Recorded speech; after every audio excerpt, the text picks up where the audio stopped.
Hey guys, இன்னைக்கு நாம 2023ல release ஆன மிஸ்டர் பிரைட் அப்படிங்கிற ஜாப்பனீஸ் ட்ராமாவை தான் பார்க்க போகிறோம். கண்டிப்பாக இந்த ட்ராமா உங்கள் எல்லாருக்குமே ரொம்பவே பிடிக்கும். அதோடு நானும் இப்போ தான் இந்த சேனலை புதுசாக ஸ்டார்ட் பண்ணியிருக்கேன். அப்படிங்கிறதால உங்கள் ஒவ்வொருத்தவங்களோட சப்போர்ட்டும் எனக்கு ரொம்ப ரொம்ப ரொம்ப முக்கியம். சப்ஸ்கிரைப் பண்ணி சப்போர்ட் பண்ணுங்கள். கூடவே இந்த வீடியோவை ஸ்கிப் பண்ணாமல் பாருங்கள். ஓகே, ஃபஸ்ட்டு சீரீஸ் பற்றி ஒரு சின்ன இன்ட்ரோ கொடுத்துட்றேன். நம்ம கதையோட ஹீரோயின் பேர் ஹயாமி. மேடம் வந்து ரேகான் எலக்ட்ரானிக்ஸ் அப்படிங்கிற கம்பெனியில் சேல்ஸ் டிபார்ட்மெண்ட்டில் சீனியர் ஆஃபீஸராக ஒர்க் பண்ணுறாங்க. அது மட்டும் இல்லை, அந்த ஆஃபீஸ்லேயே பெஸ்ட்டு பெர்ஃபார்மர் மேடம் தான். ஹீரோயின் இருந்தால் ஹீரோவும் கண்டிப்பாக இருக்கணும்ல. கதையோட ஹீரோ பேர் எமமேட்டோ. இவங்க ரெண்டு பேரும் ஒரே ஆஃபீஸில் தான் ஒர்க் பண்ணுறாங்க. ஹீரோ ஹீரோயினியோட தாட்ஸ் அப்புறம் ஆசையும் ரெண்டு பேருக்கும் வேறு வேறு மாதிரி இருக்குது. கதையோட மெயின் ஸ்டோரியே ஒரு பொண்ணுனா வீட்டுக்குள்ளே இப்படி தான் இருப்பா அப்படின்னு சுற்றி உள்ளவங்க அசியூம் பண்ணிட்டு இவன் இப்படி தானே டிசைட் பண்ணிக்கிறாங்க. எஸ்பெஷலி ஹீரோவே ஹீரோயினி ஒரு best home maker, ideal wife அப்படின்லாம் நினச்சிட்டு இருக்கான். ஒரு ஸ்டேஜில் அந்த பொண்ணை பற்றின ஃபுல்லாக தெரிய வரும்போது அதை அவன் எப்படி அக்செப்ட் பண்ணிவிட்டு அந்த சுச்சுவேஷனை எப்படி ஹேண்டில் பண்ணுறா அப்படிங்கிறது தான் இதில் மெயின் மேட்ரே. அப்புறம் எல்லா பேரண்ட்ஸ்க்கும் இருக்க மாதிரி தான் தன்னோட பொண்ணுக்கு ஒரு பெஸ்ட் பார்ட்னரை எப்படி ஆச்சு கல்யாணம் பண்ணி வைக்கணும் அப்படிங்கிற பொறுப்பை மனசில் வச்சுட்டு ஹீரோயினை கன்வின்ஸ் பண்ணுறாங்க. அப்புறம் இன்னொரு முக்கியமான விஷயமும் இருக்குது. நானும் இன்னும் எல்லா எபிசோடையும் பார்த்து பிடிக்கல. நானும் உங்கள் கூட சேர்ந்து தான் ஸ்டோரியை ஃபுல்லாக தெரிஞ்சுக்க போகிறேன். வாங்க கதைக்குள்ள போகலாம். கதையோட ஆரம்பத்திலேயே ஒரு பையன் ரொம்ப வேகமாக ரோட்டில் ஃபோன் பேசிட்டே ஓடிட்டு இருக்கான். பார்க்குறக்கு யாரா இவன், எந்த கோட்டை பிடிக்கிறதுக்கு இப்படி ஓடுறான் அப்படிங்கிற மாதிரி தான் இருக்குது. ஃபோனில் யாருன்னு தெரியல. ஒரு பொண்ணு பேசுகிறா. எமமேட்டோ எங்கே இருக்கேன்னு கேட்குறா. இவன் ரன்னிங்ல ஒரு நர்வஸ்னஸோட ஆல்மோஸ்ட் ரீச் ஆக போகிறேன், இன்னும் 3 மினிட்ஸ் தான், இல்லை 2 மினிட்ஸ் தான் வந்துடுறேன்னு சொல்கிறான். ஓகே, பார்த்து வந்து சரின்னு சொல்லிட்டு ஃபோனை கட் பண்ணிடுறா. எமமேட்டோ அந்த பொண்ணு சொன்ன லொக்கேஷன் வந்துட்டான். இப்போ தான் தெரியுது அந்த பொண்ணு வேற யாரும் இல்லை, நம்ம சீரீஸோட ஹீரோயின் ஹயாமி தான். சாரி, நான் இவ்வளோ நேரம் வெயிட் பண்ண வச்சுட்டேன்னு சொல்ல ஹயாமி வந்துட்டு நல்ல வேலை நீ வந்துட்ட, நான் சொன்னது நீ வாங்கிட்டலன்னு கேட்குறா. எமமேட்டோ வாங்கிட்டேன்னு ஒரு சின்ன பம்பு மாதிரி எதையோ காமிக்கிறான். அப்படியே ரெண்டு பேரும் ஷோரூம் போயிட்டு சீரியஸாக ஒரு வேலை பார்த்துட்டு இருக்காங்க. என்னென்னா எமமேட்டோ ஒரு பம்ப் வாங்கிட்டு வந்திருந்தால, அது எதுக்குன்னு இப்போ தான் தெரியுது. அந்த பம்பை வச்சு தான் பலூனில் காற்று ஃபில் பண்ணிட்டு இருக்காங்க. ஹயாமியும் எமமேட்டோவும் சேர்ந்து அவங்க கம்பெனி சார்பில் ஷோரூம்க்கு ஆஃபர் சேலுக்கு ப்ரொமோட்டராக வந்திருக்காங்க. ஸோ அவங்களோட ஹோம் அப்ளையன்சஸ் ப்ராடக்ட் இருக்க ரேக் சைடு பலூன் வச்சு டெக்கரேட் பண்ணிகிட்டு இருக்காங்க. அப்படியே ஹயாமி, எமமேட்டோ உனக்கு ஒன்று தெரியுமா, எல்லா ட்ரேட்ஸுமே நம்மளோட ஹவுஸ் ஹோல்ட் அப்ளையன்ஸ் மேனுஃபேக்சர்ஸ் கிட்ட இருந்து 3 முக்கியமான குவாலிட்டிஸ் எக்ஸ்பெக்ட் பண்ணுறாங்க. அதாவது என்னென்னா, நம்மளோட ப்ராடக்ட்டு கஸ்டமர் அண்ட் ஷோரூமுக்கு நேர்த்தியாக இருக்கணும், 2வது நம்பகத்தன்மையோடு இருக்கணும்னு சொல்லிட்டு இருக்கும்போதே ஒரு லேடி கஸ்டமர் சேல்ஸ்மேன் கிட்ட பயங்கரமாக ஆர்கியூ பண்ணிட்டு இருக்காங்க. அந்த கஸ்டமர் வந்து கையில் ஒரு அட்வர்டைஸ்மெண்ட் பேப்பர் வச்சுருக்காங்க. இந்த ஷோரூம்லேருந்து ஒரு பர்டிகுலர் ப்ராடக்ட்டுக்கு பிக் பார்கென் சேல் கொடுத்துருப்பாங்க போல். ஸோ அந்த லேடி வந்துட்டு சேல்ஸ்மேன் கிட்ட நீ என்ன சொல்லிட்டு இருக்க, நான் அந்த வேக்கம் கிளீனருக்கு மெகா பிக் பார்கென் சேல் இருக்குன்னு அட்வர்டைஸ்மெண்ட் பார்த்துட்டு தான் வந்தேன், இப்போ என்னென்னா நீ சோல்ட் அவுட் ஆகிட்டுன்னு சொல்கிறேன்னு பயங்கரமாக அந்த சேல்ஸ்மேனை கச்சி கொட்டிட்டு இருக்காங்க. உடனே சேல்ஸ்மேன், சாரி மேம், இது ஒரு பாப்புலர் ப்ராடக்ட் அப்படிங்கிறதால எல்லாமே சேல் ஆகிட்டு அப்படின்னு சொல்கிறான். அவன் எப்படா தப்பிக்கிறதுன்னு நினச்சிட்டு இருக்கும்போது இதை பார்த்துட்டு ஹயாமி தான் நல்ல சான்ஸ்னு கேப்பில் புந்து, மேம் உங்கள் வீட்டில் டாக் இருக்கா அப்படின்னு சொல்லிட்டேன். அந்த லேடியோட ஷர்ட்டில் டாகோட ஹேர் மாதிரி இருக்கு, அதை எடுத்து கொடுத்ததும் ஆமான்னு சொல்லிட்டு இருக்கேன். ஹயாமி அவள் கவுண்டருக்கு கூட்டிகிட்டு போய் லேடி கஸ்டமரோட மண்டே கழுவி ரேகானோட வேக்கம் கிளீனரை சேல் பண்ணிடுறா. அப்படியே எமமேட்டோவை பார்த்து இதுதான் ஒரு ப்ராடக்ட் சேல் பண்ணுறக்கான நேர்த்தியும் நம்பகத்தன்மையும் நம்ம தான் கொண்டு வரணும்னு சொல்லிட்டு லாஸ்ட்டாக 3வது இம்பார்ட்டன்ட் குவாலிட்டி சாட்டிஸ்ஃபேக்ஷன்னு சொல்கிறா. பொருள் வாங்குறவங்களுக்கு ஒரு திருப்தி கிடைக்கணும்னு சொல்கிறா. இந்த டைமில் கொஞ்ச நேரத்துக்கு முன்னாடி லேடி கஸ்டமர் கிட்ட செமடோஸ் வாங்கிட்டு இருந்தாருல்ல, அந்த சேல்ஸ்மேன் வந்துக்கிட்டு ஹயாமியை பார்த்து, ஹயாமி நீங்கள் உண்மையிலேயே இன்னும் அந்த கஸ்டமர் கிட்ட வந்து காப்பாற்றிட்டீங்க, உங்களுக்கு எப்படி தேங்க்ஸ் சொல்கிறதுனே தெரியலன்னு சொல்லிட்டு இருக்கும்போது ஹயாமி ஒரு பொம்மைப்பட்ட தலைவாணியை சேல்ஸ்மேன் கிட்ட கொடுத்துட்டு இது உங்கள் பொண்ணுக்கிட்ட கொடுங்க, அந்த குட்டி பாப்பாவுக்கு ரொம்பவே பிடிக்கும்னு சொல்கிறா. சேல்ஸ்மேன் அந்த தலைகாணியை வாங்கிட்டு, ஹயாமி எனக்கு தெரியும் கண்டிப்பாக நிறைய பேர் உங்களோட பர்ஃபெக்ஷனை பார்த்துட்டு நீங்கள் ஒய்ஃப் ஆகணும்னு நினச்சிருப்பாங்க, அதை உங்ககிட்டையும் சொல்லியிருப்பாங்கன்னு தெரியும்னு சொல்கிறாரு. அப்படியே ஹயாமியும் ஆமான்னு நீங்கள் சொல்கிறது உண்மைதான்னு சிரிச்சுட்டே சொல்கிறா. ஹயாமியும் எமமேட்டோவும் ஷோரூமில் ஒர்க் முடிஞ்சதும் அப்படியே ரோட்டில் நடந்து போயிட்டுருக்காங்க. அப்போ ஹயாமி, நான் சொன்ன 3 குவாலிட்டிஸும் இருந்தால் போதும், நம்ம ஜாபில் நல்லபடியாக இருக்கலான்னு சொல்கிறா. மட்டும் ஆமாம்னு தலையாட்டிகிட்டே போயிட்டுருக்கான். அப்படியே ஹயாமி, நான் உன்னோட ஆக்டிவிட்டிலாம் பார்த்து ரொம்ப இம்ப்ரெஸ் ஆகிட்டேன். அது எப்படி ஒருத்தங்களா எல்லா விஷயத்துலையும் இவ்வளோ பர்ஃபெக்டாக இருக்க முடியும்னு சொல்கிறான். ஹயாமி என்ன மாதிரியான்னு சொல்லிட்டு மனசில் ஏதோ திங்க் பண்ணுறா. பட் எதுக்குன்னு தெரியல. எப்படி சொன்னால் எல்லாரும் ஹாப்பியாக தானே ஃபீல் பண்ணுவாங்க. பட் ஹயாமி நானா பர்ஃபெக்ட்டு அப்படிங்கிற மாதிரி ரியாக்ட் பண்ணுறா. ஹயாமி எமமெட்டோவை பார்த்து, உன்னோட ட்ரெஸ்ஸு அப்புறம் டையெல்லாம் கலைஞ்சிருக்கு, அப்புறம் நீயும் டர்ட்டியாக இருக்கா, ஸோ இதெல்லாம் கான்சென்ட்ரேட் பண்ண, ரொம்ப இம்பார்ட்டன்ட் சேல்ஸுக்கு இதெல்லாம் அப்படிங்கிறா. எமமெட்டோ கையில் நிறையா திங்ஸ் வச்சுட்டே டையை கரெக்ட் பண்ண ட்ரை பண்ணுறான். கஷ்டமாக இருக்கு அவனுக்கு, முடியல. ஸோ ஹயாமி உடனே எமமெட்டோ பக்கத்தில் போய் அவன் டையை அட்ஜஸ்ட் பண்ணி விட்டுட்ருக்கா. எமமெட்டோ ஹயாமியை இப்போ தான் ஃபர்ஸ்ட் டைம் அவ்வளோ க்ளோஸில் பார்க்குறான் போல். ஹயாமியை ஒரு லவ் ஃபீலில் அவள் கண்ணையே பார்த்துட்ருக்கான். சார் மனசில் இப்பயே பட்டர்ஃப்ளை பறக்க ஆரம்பிச்சிட்டு போல்.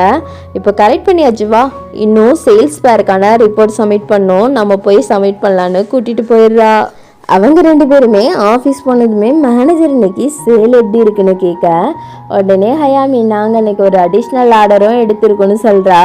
உடனே மேனேஜர் பாராட்டாரு, எனக்கு தெரியும் நீ பண்ணிடுவேன்னு பேசிகிட்டு இருக்கும்போதே சீவா வந்துட்டு, ஹயாமி இவன் நம்ம ஆஃபீஸில் சேல்ஸ் டிபார்ட்மெண்ட்டில் நியூவாக ஜாயின் பண்ணியிருக்கான், இவன் பேருன்னு சொல்லையும் அந்த பையனே நான் ஒரு எனர்ஜெட்டிக் பர்ஃபார்மர், என்னை எல்லாருமே க்யூட்டுன்னு தான் சொல்லுவாங்க, என் பேர் ஹனசுமாரா, எனக்கு 23 வயசு ஆகுதுன்னு சொல்கிறான்.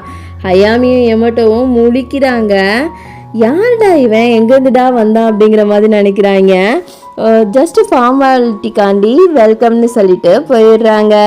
சிஇஓ ஹயாமிட்ட நாளைக்கு ஒரு பார்ட்டி இருக்குது, எனக்கு தெரியும் நீ பிஸின்னு, பட் கண்டிப்பாக அட்டென்ட் பண்ணணுன்னு ரெக்வஸ்ட் பண்ணுறாரு.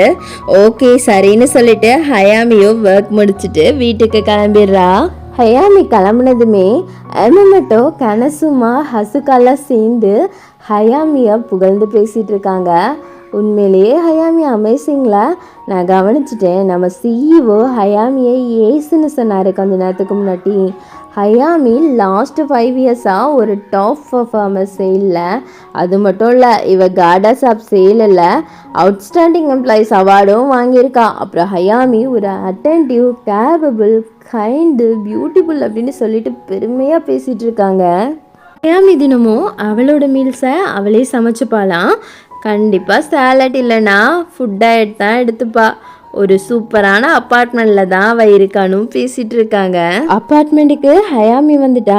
அவள் ரூமை ஓப்பன் பண்ணுறான். அப்போ தான் தெரியுது, இந்த பசங்கள்லாம் புகழ்ந்தாங்கல்ல பியூட்டிஃபுல் அப்பார்ட்மெண்ட்டு அது இதுன்னு, ஒன்று மட்டும் தெரியல, இவள் வீட்டுக்குள்ளே குப்பை இருக்கா இல்லை குப்பைக்குள்ளே தான் வீடு இருக்கான்னு. ரூம்குள்ளே நுழைய கூட முடியல, சின்ன கேப் கூட இல்லாமல் அட்டைப்பெட்டி திங்ஸ்ன்னு என்னென்னமோ போட்டு வச்சுருக்கா. பார்க்குறக்கே ஒரு மனுஷால இப்படி ஒரு இடத்துல வாழ முடியுமா அப்படிங்கிற மாதிரி தான் இருக்குது. ஹயாமி அவள் வீட்டுக்கே வந்துட்டா. நம்ம பையலுக்கு இன்னும் அவளை புகழ்ந்து முடிக்கல. இப்போ என்ன சொல்லிட்டு இருக்காங்கன்னா, ஹயாமி குக் பண்ணால் பாஸ்தா ஸ்மெல் சூப்பராக இருக்கும், எல்லா பொருளையும் ப்ராப்பராக டிஸ்பிளே பண்ணியிருப்பான், எப்படியும் எல்லா கார்னரையும் நீட்டாக தான் வச்சுருப்பான், எப்பயும் திங்ஸ் எல்லாம் ஆர்டராக தான் வச்சுருப்பா, கண்டிப்பாக அவள் ஆர்னமல் பிளான்ஸ் எல்லாம் வளர்த்துட்டு தான் இருப்பான். மொத்தத்தில் ஹயாமினாலே பர்ஃபெக்ட் தான். ஆனால் இவனுங்க சொல்கிறக்கு அப்படியே ஆப்போசிட்டில் இருக்கு, அது தெரியாமல் பேசிகிட்டு இருக்கானுங்க. ஒரு வழியாக மேடம் தூங்க போயிடுறாங்க. ஒரே ட்ரீம் தான் மேடம்க்கு, ரூமெல்லாம் நல்லா க்ளீன் பண்ணி பர்ஃபெக்டாக வச்சுக்கிற மாதிரி. திடீர்னு அலாரம் அடித்து முடிச்சதும் எனக்கும் பசிக்கும்ல அப்படிங்கிற மாதிரி தான் இருக்குது. போயிட்டு கபோர்டு உருட்டுனா பார்த்தா ஒரு ப்ரெட் பாக்கெட் தான் இருக்குது. ஆனால் ஆல்ரெடி அது எக்ஸ்பிரி ஆகிட்டு இருக்க மாட்டிருக்கு. அதை பார்த்தும் என்னமோ ஃப்ரெஷ்ஷாக வாங்கிட்டு வந்த ப்ரெட்டை சாப்பிட்ற மாதிரி சாப்பிட்டுட்ருக்கா. அப்படியே ஆஃபீஸ் கிளம்பிட்டு இருக்கும்போது ஆல்ரெடி சொன்னால அந்த 3 இம்பார்ட்டன்ட் குவாலிட்டி மந்த்ர மாதிரி அவளுக்கே அவள் சொல்லிட்டு இருக்கா. டெடினஸ், டிஃபெண்டபிலிட்டி, சாட்டிஸ்ஃபேக்ஷன் அப்படிங்கிறது தான் அது. ஆஃபீஸ் போயிடுறா. கான்ஃபரன்ஸ் ஹாலில் ஒரு மீட்டிங் போயிட்டுருக்கு. ரேகால்லேருந்து புதுசாக ஒரு வேக்கம் கிளீனர் லான்ச் பண்ணியிருப்பாங்க போல். ஸோ அதை எப்படியாச்சும் ப்ரொமோட் பண்ணணுன்னு பேசிகிட்டு இருக்காங்க. சிஇஓ வந்துட்டு டெலிசாஃப்ட் கனேசிரியா அப்படிங்கிற மார்க்கெட்டிங் டீம் மூலமாக பண்ணிடலாம், கண்டிப்பாக சேல் இன்க்ரீஸ் ஆகுன்னு சொல்கிறாரு. இப்போ இந்த டெலிசாஃப்ட் கனேசிரியா கம்பெனிகிட்ட போய் ப்ராடக்ட் ப்ரொமோட் பண்ணுறதுக்கு பேசிட்டு வரணும். அப்படிப்பட்ட கேப்பபிள் பர்சன் நம்ம டீமில் யார் இருக்கான்னு கேட்கையும் எல்லாரும் ஹயாமியை தான் பார்க்குறாங்க. அவளுக்கு என்ன பண்ணுறதுனே தெரியல. ஓகே நான் பண்ணுறேன்னு சொல்கிறா. உடனே சிஇஓ, எனக்கு தெரியும் நீ ஒரு பொருளை சேல் பண்ணுறதுல கடவுள் மாதிரி அப்படிலாம் புகழ்கிறாரு. அவளுக்கு நீங்கள் பாட்டுக்கு புகழுங்கடா அப்படிங்கிற மாதிரி தான் இருக்குது. நெக்ஸ்ட் சீனில் பார்த்தா ஆல்ரெடி ஒரு பார்ட்டிக்கு ஹயாமி இன்வைட் பண்ணியிருப்பாங்கல்ல, அது நடந்துட்டுருக்கு. இந்த பார்ட்டி வந்துட்டு நியூவாக ஹனசுமாராம் ஜாயின் பண்ணால அதுக்காக தான் வச்சுருக்காங்க. ஹயாமியும் அனசுமாவும் பேசிகிட்டு இருக்காங்க. அப்போ ஹயாமி வந்துட்டு எனக்கு தெரியும் உன்னை பார்த்தாலே நீ ஒரு சென்சிட்டிவ் பர்சன்னு சொல்கிறா. செமையாக பார்ட்டி போயிட்டுருக்கு. எல்லாரும் நல்லா ட்ரிங்க்ஸ் பண்ணி என்ஜாய் பண்ணிகிட்டு இருக்காங்க. ஒரு கரில் அவர் ஏதோ லிக்விட் ஃபுட் மாதிரி எடுத்துகிட்டு இருக்கும்போது அவர் ஷர்ட்டில் கரையாயிருது. இதை பார்த்து எம்மகிட்ட போய் கர்ச்சிப் கொடுக்கலான்னு எழும்புறக்குள்ள ஹயாமி போயிட்டு அந்த கரையை தொடச்சி விட்டுட்டு இருக்கா. எம்மகிட்ட ஹயாமி அமேசிங்ல அப்படின்னு பாராட்டிட்டு இருக்கான். இதெல்லாம் பார்த்துட்டு இருந்த ஹசுகா வந்துட்டு ஹயாமி நீ ஒரு பெஸ்டான பர்சன், நீ எனக்கு மணமகளா இருப்பியான்னு கேட்குறான்.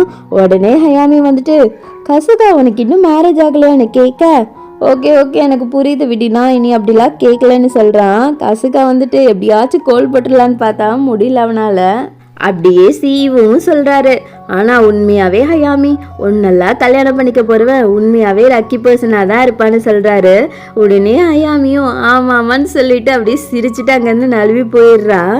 அடுத்த சீனில் ஹனசுமாவும் ஹயாமியும் டோனட் சாப்பிட்டுட்டு இருக்காங்க. இதை பார்த்துட்டு இருந்த எம்மட்டவும் அங்கே போகலான்னு எலும்பையும் ஒரு பொண்ணு வந்துட்டு இங்கே போகிறேன் இங்கே இருன்னு எலும்ப விடாமல் பண்ணிடுறா. ட்ரிங்க்ஸும் கொண்டு வந்திருக்கா. இந்த பொண்ணு யாருன்னா ரேகான் கம்பெனியோட ஹெச்ஆர் போல. அவளோட பேர் அகமின் ரெய்னா. எம்மட்டோ வந்துட்டு ரெய்னா நீ இங்கே என்ன பண்ணிட்டு இருக்கன்னு கேட்க அதுக்கு ரெய்னா நீ கொஞ்சம் பின்னாடி திரும்பி பாரு இங்கே தான் ஹெச்ஆர் டீமே இருக்குன்னு சொல்கிறா.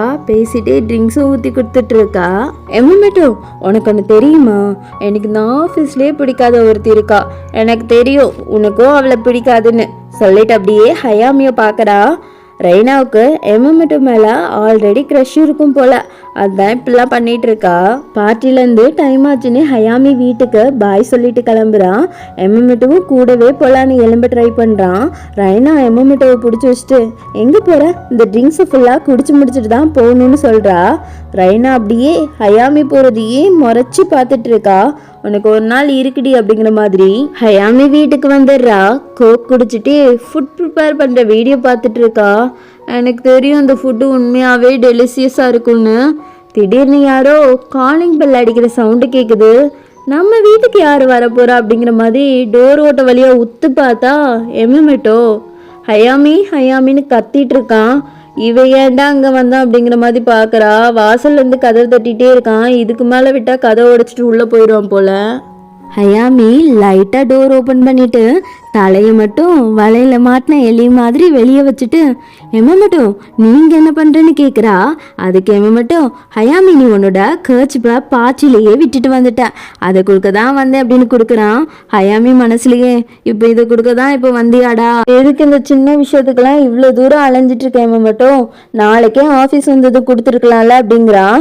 நான் எப்படி வெயிட் பண்ணுவேன் ஹயாமி, எனக்கு தெரியும் நீ தினமும் உன்னோட கிளாத்ஸை வாஷ் பண்ணி பர்ஃபெக்டாக வச்சுருப்பேன்னு, அதான் கொடுக்க வந்தேன் அப்படிங்கிறான். சரி ஓகே வந்து தொலைச்சிட்ட கூடு அப்படின்னு சின்ன கேப் வழியா வாங்க ட்ரை பண்ணுறா. பட் மட்டும் கொடுக்கவே மாட்டான். வீட்டுக்குள்ளே வந்து தரேன்னு சொல்ல ஹயாமி இல்லை இல்லை பரவாயில்ல கையிலேருந்து பிடுங்குறா. ரெண்டு பேரும் மாற்றி மாற்றி இழுக்கிற டைமில் மட்டும் டோரை திறக்க ட்ரை பண்ணுறான். ஒரு வழியாக அவன் தலை மட்டும் உள்ளே போயிடுச்சு. இருந்தாலும் ஹயாமி டோரை ஓப்பன் பண்ண விட மாட்டா.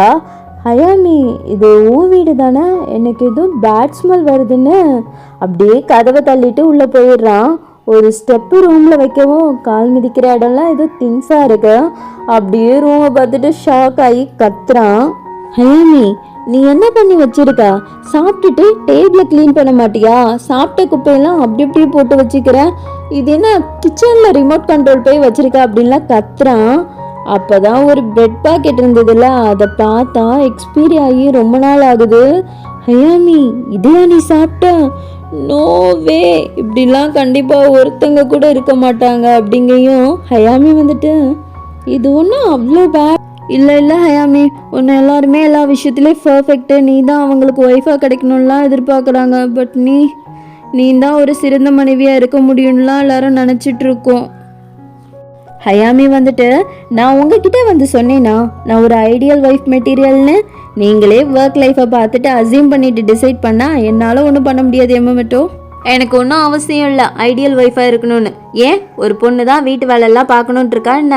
இதில் என்ன பொண்ணு பையன் இருக்கு? வீட்டு வேலையெல்லாம் தெரியாத பொண்ணுன்னா நல்ல ஒய்ஃபாக இருக்க முடியாதா?